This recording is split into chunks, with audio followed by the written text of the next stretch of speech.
Hello everyone, welcome back to the Undercut. Today we're going to be previewing the Miami Sprint weekend. We've got a lot to talk about, so let's just jump straight into this. Jack, give me your first talking point going into this race weekend. Ferrari blue. I mean, yeah. I love it. And it works so well with Miami. Yeah, it really does. It just gives you Miami vibes, the blue. It does. Yeah, the Ferrari is it's gonna be weird, you know. How many blue cars are we gonna have on the grid now with Ferrari? Yeah, but Ferrari is like a baby blue, though, isn't it? Like a lighter blue. I don't know. Blue just seems to be a popular color. I mean, you've got flashes of blue on the Alpine because it's predominantly black. Oh, that's a black car. That ain't blue. Williams, RB is blue. Yeah, they're both dark. Blue's a popular color, but yeah, I'm really excited to see this livery because I am, and the race suits are obviously blue as well. Yeah, I'm really excited to see it in action. It's going to be really awesome. By time this video goes out, the livery might have been revealed, which could be quite nice. And if it has, we probably post about it on Instagram somewhere. Yeah, but it's the race suits have been put out there by Ferrari, and they look amazing. Oh my god, They look so good. Really good. I hope the two drivers have like some special helmet as well. Yeah, like a blue helmet or something. Yeah. The thing is, I love when Ferrari does special liveries because I really love the yellow one. The yellow one was really nice. Yeah. Yes. The yellow one was really good. And then they did that season long livery, didn't they? In 2019, was it the 70-year? Like it was darker red, wasn't it? Oh yeah, they have the darker red, didn't they? Yeah, the darker red. Do you know what I want to see though? Ferrari white. Ooh, we're just slapping colours on the car. Even black. Even the black though, the Ferrari black. Yeah, because I remember when pre-season everyone was talking about, is everyone gonna have a carbon livery, and then Ferrari, graphic designers did their Ferrari livery if it was the carbon. Genuinely, it looked so nice. Like a beast. It looked like a beast. Yeah, it looked so good. Imagine Ferrari do that. Yeah. And just the thing is though, I'd be frustrated because the car would look amazing, but if Ferrari isn't red, something's gone wrong. Yeah. So yeah. One-off liveries. Yeah. We love it. It's a good talking point. It's gonna be a lot of fun. And we also get to see it 4 times over the course of the weekend, not including practice. So you know, and we get to see Ethan confused by it. Yes, our friend Ethan will be also joining us on the pod, and he's a let's just say he's an F1 learner. So he will be very confused. Where's the Ferrari? Where's Ferrari? Where's the red car? But with that said, though, it is also going to be weird with. I think this will be the first time. I can't think, unless I'm being an idiot. This will be the first time in F1 history where a car isn't predominantly red on the grid. Unless I'm being an idiot. No, because Alfa Romeo are now kick Sauber, so they're lime green. Haas are obviously predominantly white. Yeah. Ferrari are now going to be blue. McLaren don't have red anymore. Obviously, we always had a Ferrari in there, which was red. And even if we didn't, the Alfa Romeo was red. The Haas maybe was red. You know, McLaren's have been red. Was it? No, it's more like a maroon red sort of thing. But either way, it's gonna be weird not seeing like a predominantly red car. That's what I mean. Like, there's not gonna be red. It's gonna be weird. It's gonna be weird unless somehow like I don't know, Mercedes rock up with like a red livery or something. Imagine. Well, actually, got a special one. Red. Speaking of special liveries, there was actually this isn't confirmed or anything, but if you actually look on the F1 store, there is a special Miami McLaren cap. Oh. No, sorry, not special Miami McLaren cap. Special Monaco McLaren cap. Yeah. Completely unrelated to Miami, but what I think is interesting is that it's the colours of the Marlboro livery that they had back in the 80s and 90s. Way back. Yeah. So the idea is that someone is kind of like, they put this on Twitter and they were like, oh wait a second, Ferrari are doing a special livery for Miami. this is a McLaren cap that looks like this livery. Are McLaren going to bring the red, white, and black to Monaco? If McLaren wore, oh, I know, this is what I mean. So people are theorizing. So, to be fair though, with McLaren though, past few years they bring about 6 different liveries throughout the year. So I wouldn't be surprised at one race we do see potentially that. I mean, imagine if we got the Vodafone return. I know that would be mental. I mean, the way I see it is that we've gotten a Golf livery from McLaren. Why can't we get a Marlboro livery? Well, not obviously because you can't advertise that anymore in F1. But what I mean is like the color scheme. Like it's not out of the realms of possibility.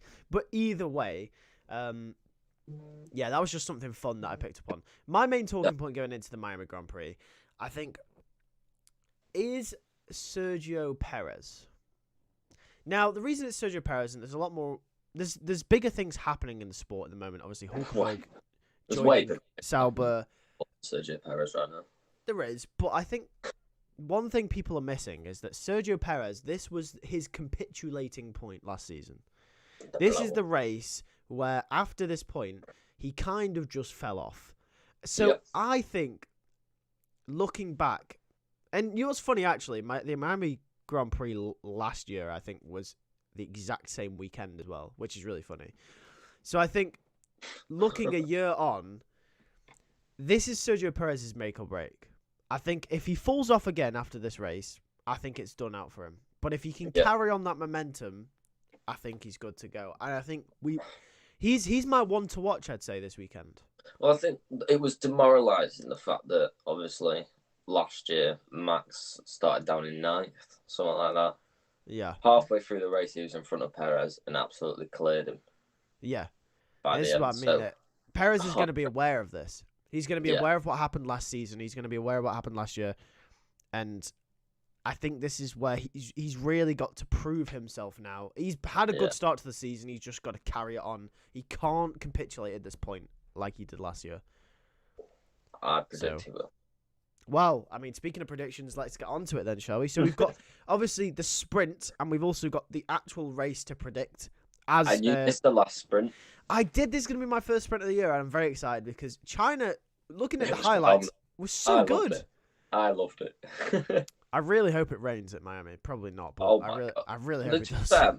If it rains in Miami, it rains. Yeah. Well, that means we're not going to get any racing at all because you know what happens.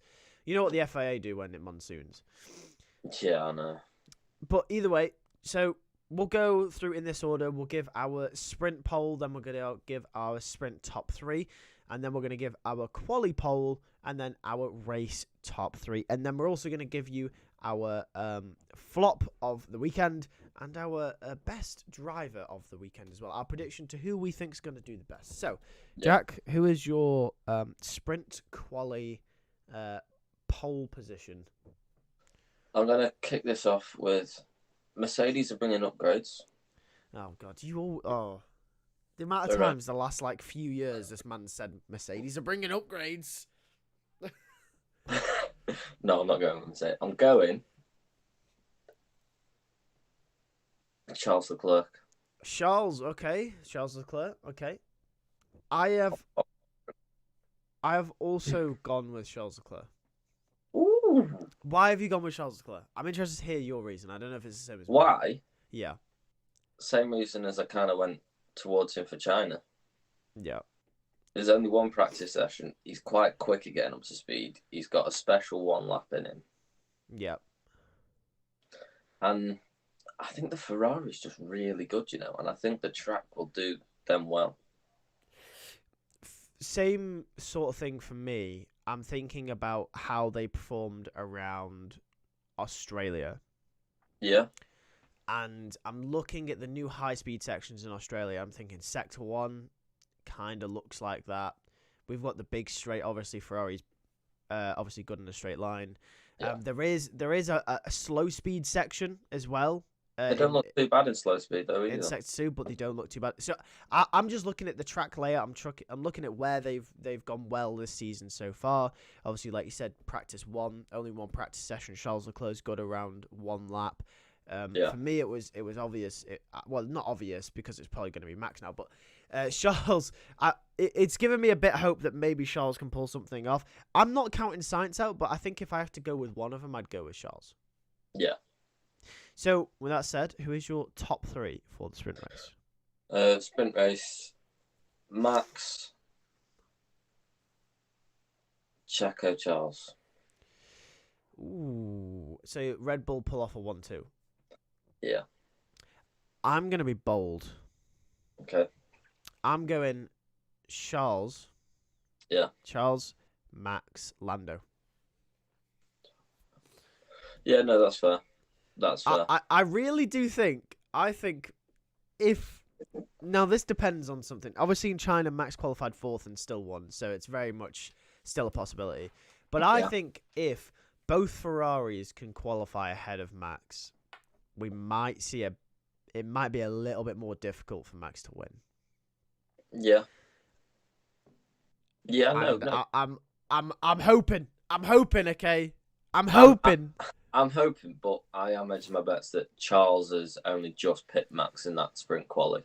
That's so probably Max the case. Second. That's what I'm. Yeah. That's definitely probably the case. So, who is your pole position for actual qualifying? Pole for actual quali? Yep. Checo. Woo! Checo goes well around street circuits. Miami is kind of built on a car park, the Grand Prix. So yeah, I can see that. Yeah. For me, I'm gonna go Max, just because I think Max will have had it figured out by then. Red Bull will have had it figured out by then, and I think Max is just gonna blitz it. So, yeah. Your top 3 for the race. Charles, Lewis, Lando. What? What are you on about? That's the most outrageous prediction I've ever heard. Charles, Lewis, Lando. First of all, where do Mercedes get anything in here? Right. Second, no, hang on. We're only saying pole. We're not doing top 5s. We're not doing anything like that, are we? For I could have Mercedes 4th, 3rd, whatever. Yeah, but for both Red Bulls to not be on the podium. All I'm saying is, I see Checo messing up. Yeah, that's fair. And I see Max having a reliability issue. Ooh, it's very bold. It's very bold. You gotta go big or go home. Yeah, I'm gonna go Max, Checo, Carlos. Well, your race is boring. Yeah, but I mean, can't count out Fernando either. Charles, Lewis, Lando. Yeah, fair enough. Okay then, Come on. right. We'll That's see who what gets we that want. right. Imagine if that's right. Well, it's the greatest Grand Prix we've seen in a few years, if it is. Okay, yeah. So who's your best driver, best team, whoever it may be, of the weekend? Who's your best performance? Charles, you think is gonna have a good weekend? The way that I've predicted him. Yeah. Yeah. All right. Okay. The way that I've predicted him, it would be Charles. I mean, obviously Lewis getting second. Obviously, you don't know where I put him in qualies and all that. So Lewis could have an honourable mention for the best, but I'd go with Charles because he'd win the race. Yep. This is what I'm thinking is going to happen. Yeah, I'm going Charles. So delusional. I'm gonna go. How I thought I was delusional putting Charles as the winner of the sprint race, but I've not got a Red Bull in sight. Yeah, I'm gonna say my driver of the weekend is gonna be Daniel Ricciardo. I hope you're right.